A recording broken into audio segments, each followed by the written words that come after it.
This video covers program constructs and it's 11.2 if you're doing the CIE 9618 Computer Science A-Level course.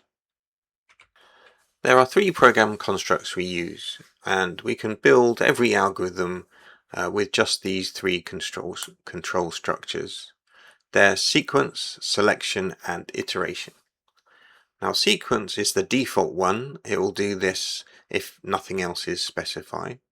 It always starts from the top of your code, the top line of the program, and executes one statement after the other in order from the top down until the end. And when it gets to the end, it just stops.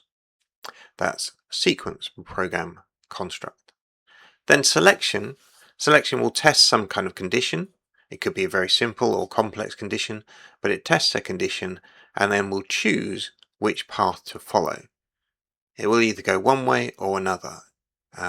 So we can see an example there. We're using the if statement here to test a condition which is score greater than or equal to 50.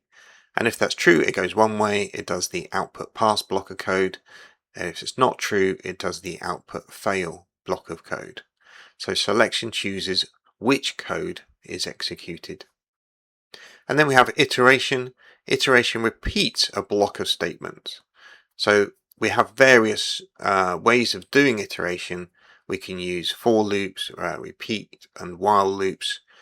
So in this example, we've got a for loop. It says for count is 1 to 5, output count, next count. So the part that's repeated is the output count part. The rest, the for and the next lines, are just setting it up to repeat that code in the block. So what do you need to be able to do? You need to be able to use if statements, case, count controlled loops, pre-condition loops and post-condition loops, and you need to be able to justify the choice of loop as well. If we look at the if statement here, we can see that we've got the syntax is the word if followed by condition, the word then. Now you can put the word then on the same line as the if and the condition or underneath it, that's fine. Statements you want to do if the condition is true, follow the then, and you can optionally have an else if you want to do something if the condition is not true.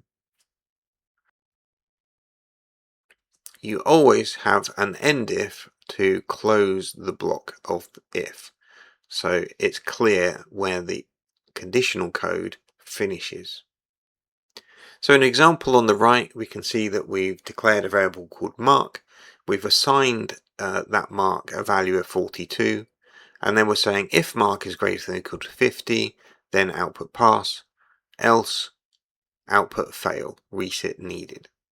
Okay, and we finish it with an end if. And of course 42 isn't greater than or equal to 50, so the first condition is not true, so we don't do the first block, we do the second block as part of the else. If statements can be nested. That means placing one if block inside another if block, and you can nest repeatedly depending on what you need to do. So you can go down 1, 2, 3, 4, 5 more levels, whatever you need to get the job done. So an example would be when we're checking around a boundary, for example the grade boundaries. So here we're looking at mark. Is the mark greater than or equal to 85? Yes, they get an A. No, they get a 7. It's greater than or equal to 70 though, so they get a B. Well, it's not. It's greater than 50 though, greater than or equal to 50, and so on. So each of the ifs though that you nest needs its own end if, and the inner ifs blocks don't get executed if anything higher up has been found to be true. If any of those conditions are met, then it won't get down as far as the code in the inside. So in some ways that's efficient. We're ignoring code that we don't need to execute. We're not checking every boundary, we're only checking some, we're eliminating some, and then we just have less to check. So this is more efficient than trying to check every single one individually without nesting. An alternative to using ifs is using the case command.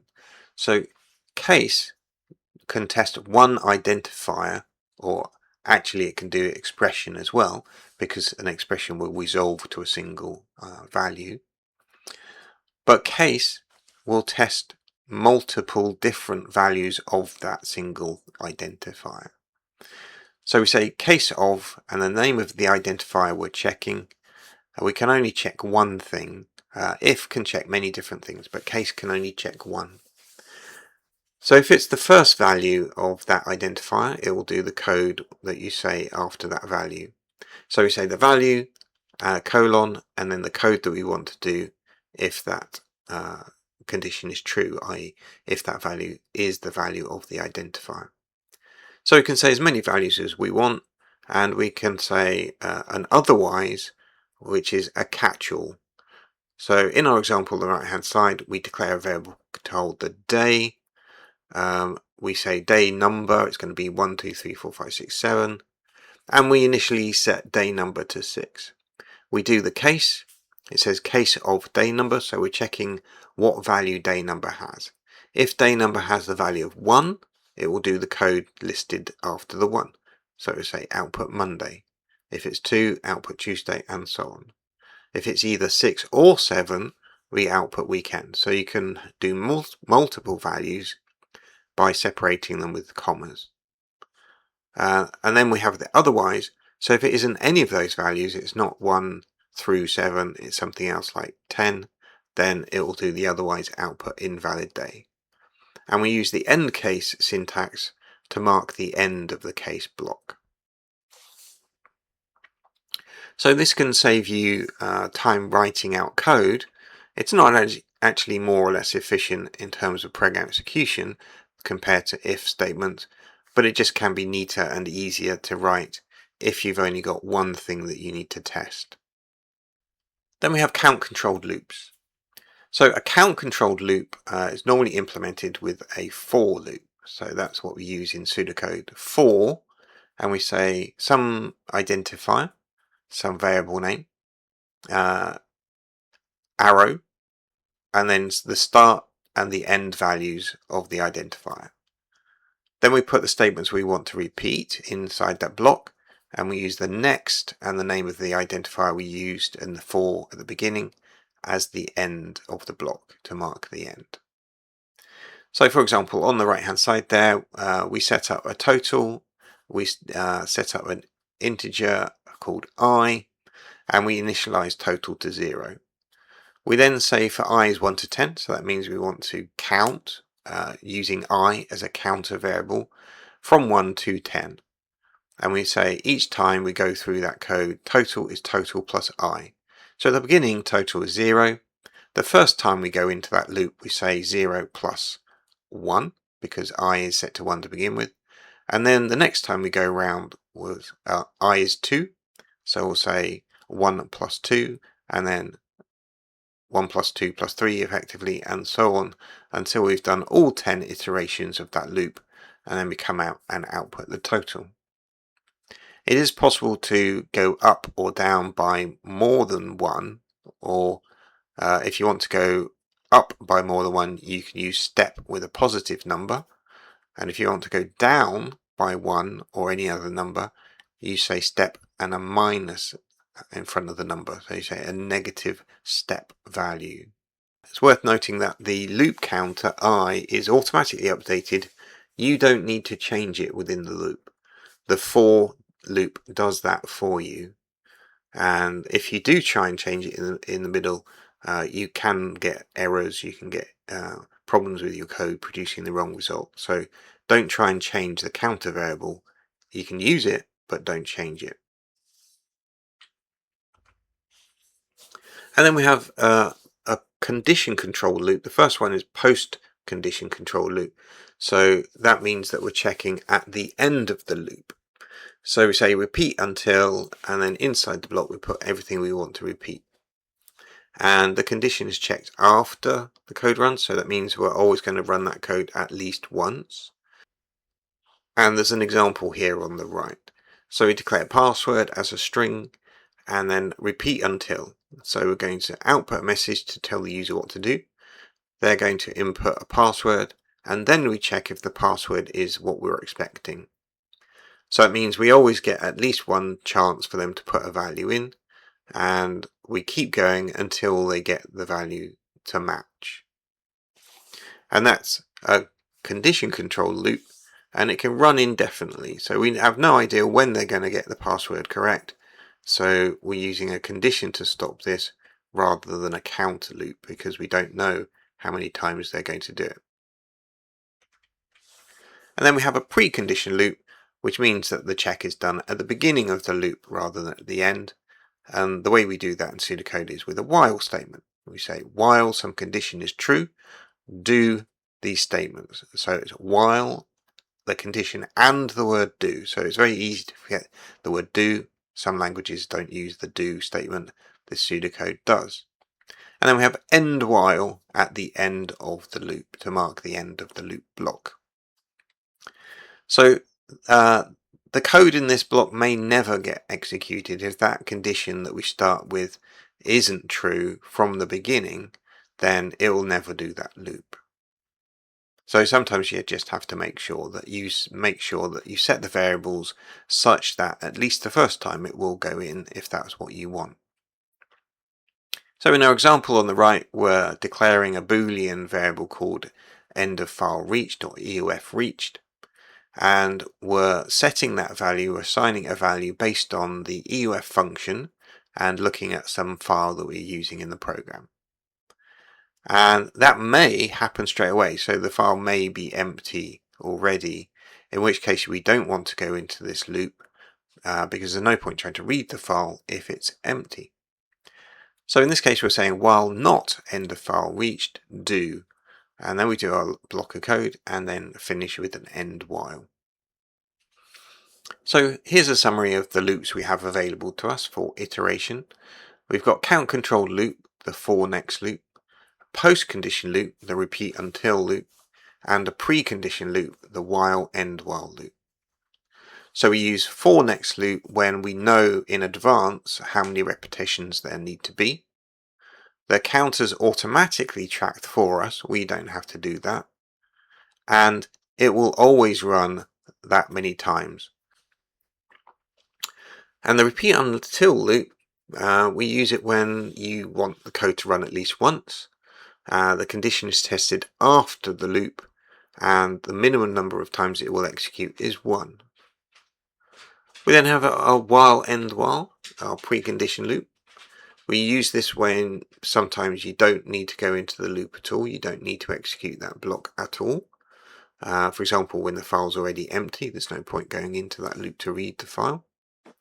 The condition is tested before the body, and it may run 0 times.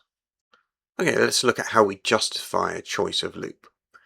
So the first one we look at is while end while. How would we justify the choice of while end while? The first thing to say is that we use it when we don't know how many times we want to loop. Okay, we don't know in advance how many times that code needs to be repeated. And the second thing is that we want to make a loop that doesn't necessarily execute at all. So it may execute no times. For example, with the empty file situation. To justify the for next loop, we just need to say that we know exactly how many times before the loop starts. So we just need to do exactly that number of times, and the counter method fits perfectly for that. And then repeat until, we can justify that again by saying we don't know how many times it needs to repeat, but we want to make sure that it does the code at least once. So let's have a look at an example. Here we're actually looking at sequence, selection and iteration all together. Sequence because we start at the top with the declare line first and then keep going line after line. We get to the for loop line, and that line's done because of sequence, but the lines inside the for block are only done because of iteration. So we've gone from sequence to iteration. Now within that iteration block, we actually have a selection block too. The selection block is the if and if block. So all three have been combined into one program. And almost every meaningful program will follow sequence, selection and iteration in some way or another. Here are some common mistakes that you need to avoid. Don't forget to finish off these blocks with things like endif, end while, end case, and repeat until. So whenever you open one of these blocks in pseudocode, you need to end it. The second mistake would be choosing repeat when you actually sometimes want the loop never to run, so you want 0 runs. In that case, you shouldn't be using repeat, you should be using a while loop instead. In for loops, make sure that you don't try and change the counter variable yourself within the loop. That's already done automatically for you. When you're writing repeat until and while loops, remember the syntax. Repeat until go together and while end while go together. Remember, repeat stops when the condition becomes true, while stops when it becomes false. So they're complete logical opposites. And if you convert from one to the other, you have to make sure that the condition becomes the true logical opposite of the one you started with. Within a case statement, don't forget that you should really have a catch-all. If none of the conditions are met, it's very useful. So have an otherwise within it to do some code if none of the values match. And if asked, justify which loop you've used by using the justifications we mentioned before, based on whether we know how many times they're going to run or not, and whether we want them to run at least once or not. Okay, that's the end of the program construct section. In the next section, we look at structured programming.